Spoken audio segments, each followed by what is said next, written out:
I've been asked quite a few times to share my point of view on conspiracy theories. And I have what I believe to be an unconventional point of view, and a strong point of view. Let me start by just looking at the definition of conspiracy. What is a conspiracy? A conspiracy is, quote, an evil, unlawful, treacherous, or surreptitious plan formulated in secret by two or more persons. Well,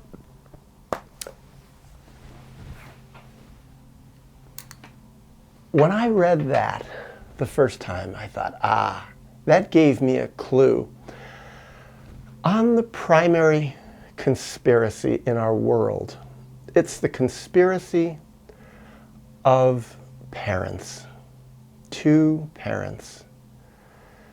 To neglect their child, to not be great parents, to traumatize their children or child in all sorts of different ways, and to do it in a relational agreement between both parents. This is normal in our world. It was certainly part of my childhood, but I see it all the time. Ever since my friends started having children, I watched. I heard them say things. I heard them quietly tell me things, ways in which they were neglecting their children or even overtly traumatizing their children. And knowing it wasn't in the child's best interest, but they were doing it anyways. How many of my friends, and my parents did it to me, and all my friends' parents let their children be circumcised. The little boys get the foreskin of their penis cut off. They knew this wasn't in the child's best interest. They knew it was going to hurt and harm the child. But they agreed to do it. Sometimes one didn't want to do it, but then agreed with the other for all sorts of different reasons. I heard this just the other day from someone I know who has a baby. He and his wife agreed, well, you know, our baby wants to be held and comforted every night when she goes to sleep because she cries and cries and cries. And, you know, we've given her a couple of months of, comforting her, but, it's a little bit too much. It's a little bit too stressful for us. So now we're going to start teaching her to go to sleep on her own, and we're going to let her cry herself to sleep. So we've been trying it for a few nights, and she wails and she cries, and, it's kind of hard for us. And he even said it to me. We kind of know it's probably harming her in some way, but, we have feelings too. We have a vote too in this matter, and come on, we deserve better sleep than that, and we want to be able to sleep on our own bed and be able to get back to having a nice sexual relationship with each other and not have to always worry about getting up and comforting her. So she'll learn how to do it for herself. She's 2 months old. And I'm listening to this and I'm like, wait a second. That's not okay. And he said, yeah, I know there's a lot of people who are doing attachment parenting who won't agree with this, and they'll say it's wrong because it is wrong. This is like going to traumatize the child. She is crying because she is in pain. She says, love me, hold me. I'm only 2 months old. I'm terrified. I'm scared. I'm hurt. Maybe I'm hungry. Help me. And they know that. These are educated, sophisticated psychological people. But they've come up with a surreptitious plan, a secret little plan that they know isn't socially acceptable. They know it's not right. And he even told me that. He's like, we're not telling very many people that, and I'm keeping him anonymous and his life anonymous. Not saying any details so anybody would recognize him. But he has a conspiracy with his wife. And then there's extreme conspiracy. I can't tell you how many times I heard this in therapy from clients of mine. And this is extreme cases. What I described is now a very conventional, very mild case. But an extreme case, which also is very common. The father is molesting the daughter or the son. I've heard that many, many times. And the wife figures it out. She discovers it. Sometimes she figures it out because the child even goes and tells her, Mommy, Daddy's touching me at night in places he shouldn't be touching me. Daddy's making me do this, X, Y, and Z to him. And the mom says, that's not true. Don't say that. Never talk about that. Blah, blah, blah. And she knows, the mother knows that it's true, and she freaks out, and she knows her husband is a pervert, pedophile, incest perpetrator. But she goes silent, doesn't say anything. She's afraid he'll be angry at her. She's afraid her life will become much more difficult if she says anything publicly. She doesn't go to the police. She doesn't tell any of her friends. She does nothing to help the child. She becomes part of this conspiracy, an extreme conspiracy. Sometimes she even prefers it. I've heard that many, many times. And to some degree, this happened in my own childhood. I think about my dad being vicious toward me, just absolutely vicious, again and again and again, starting when I was an early teenager. He just hated my guts. I threatened him. I made him feel overwhelmed. I made him feel ashamed. I made him feel jealous. And so he attacked me. A few times physically, but the rest of the time on a very regular basis, verbally and emotionally. And my mom witnessed it and did nothing. Because she liked it. She became part of his conspiracy. This was okay for her. She could have put a stop to it. There would have been consequences. He would have been angry at her. He would have turned his rage toward her. He would have rejected her. He rejected her in the end anyway. He was having affairs with her at a certain point anyway. But it kept the peace. She sold me out. Was it unlawful what she did? To a degree, when he hit me. That was not okay. Surreptitious? Certainly. She never talked about it with anyone. She never told anyone how abusive he was. She never even would admit it to me. Oh, your dad really loves you. He doesn't mean it, X, Y, Z. She was siding with him. Or sometimes she said, he is mean to you. But she only did it to get me to come closer to her. She liked it that he was doing that because it made me love her more, need her more, because I was so needy of someone, some adult, some parental figure who would love me. So they were in a conspiracy, a surreptitious, unethical.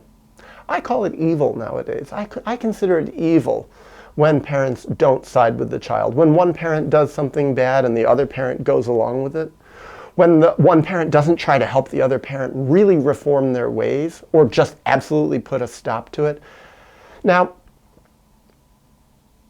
to me, this conspiracy is the fundamental conspiracy of our world. I was going to say our society, but that makes it sound like it's just localized to the United States of America, to my specific demographic, and it's not. It's not. This is normal. This is normal parenting behavior. This is part of the gift that I've gotten from traveling all over the world, of having friends all over the place, is I have been gathering a huge amount of intercultural data. When I was a therapist, I certainly worked with people of all sorts of different backgrounds, and I heard the same stories over and over again, played out in the exact same way, through the lenses of different cultures, different religions, different ethnicities, etc., etc. But also traveling, I've seen it even more directly firsthand. It's like my family was fairly normal. It played out in its own little special way, but the underlying dynamics were there.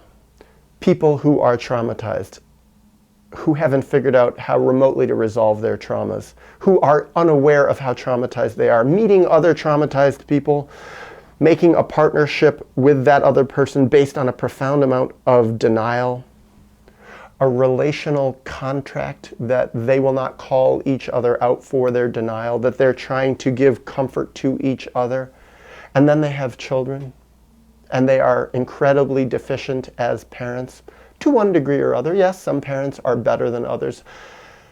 Some parents traumatize their children less than others, but I've never, ever, ever seen a couple that completely fails to traumatize their child. Every couple, every parent I've ever seen traumatizes their child to some degree, and when there are two people in this couple, they all have some degree of tacit acceptance of this behavior, that tacit, secret, surreptitious acceptance of this behavior, this acceptance of the denial,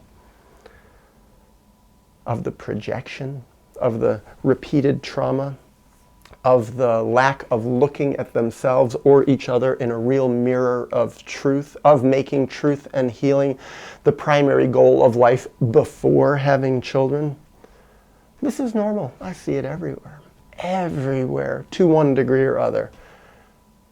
So when people talk about conspiracy theories, this is, to me, the primary conspiracy theory. But it's not a conspiracy theory what I'm speaking about. This is a conspiracy fact.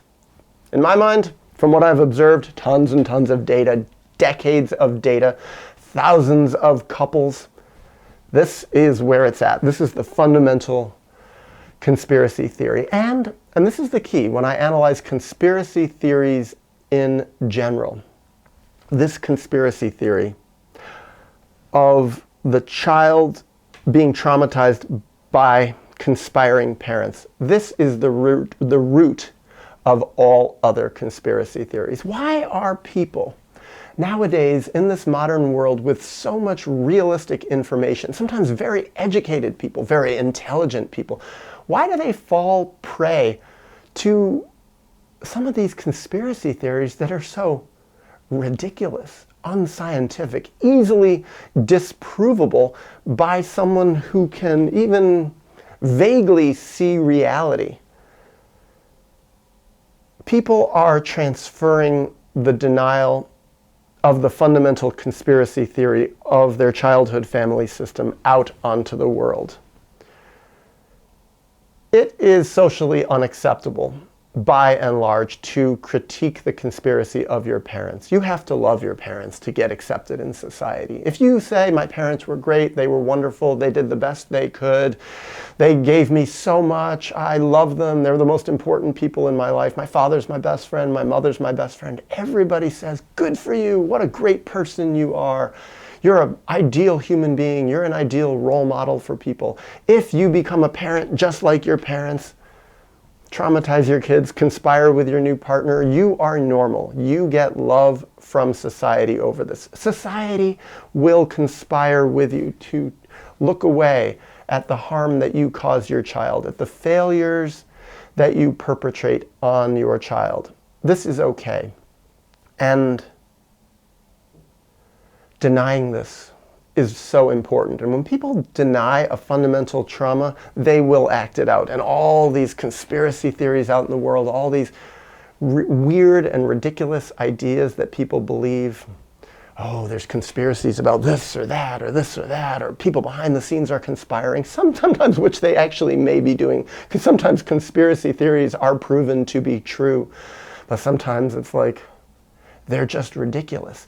Yet when I listen to them on a metaphorical level, they're not ridiculous at all. So many of the conspiracy theories that I hear about, conspiracy theories that are impossible to disprove, vague and shadowy conspiracies that are supposedly going on in the world, they are a perfect metaphor for what the people who believe in them went through as a child. They might as well be literally delineating the psychology of their parents and their own psychology of being traumatized. They just don't realize it. And the more people are not aware of what they went through as a child, the more, I believe, and this is my real theory, this is the more that they become susceptible to believing these externalized, projected, metaphorical conspiracy theories, well, that are the ones that we hear about every day and that so many people believe in and that bring order and comfort to people's lives. They explain to these people the way that the world works. And the truth is, it explains the truth of their own history that they're not aware of. And they'll probably continue to believe these conspiracy theories until they can uncover the real, painful, very personal truth, the horrible truth of what they actually went through in their family system as a child.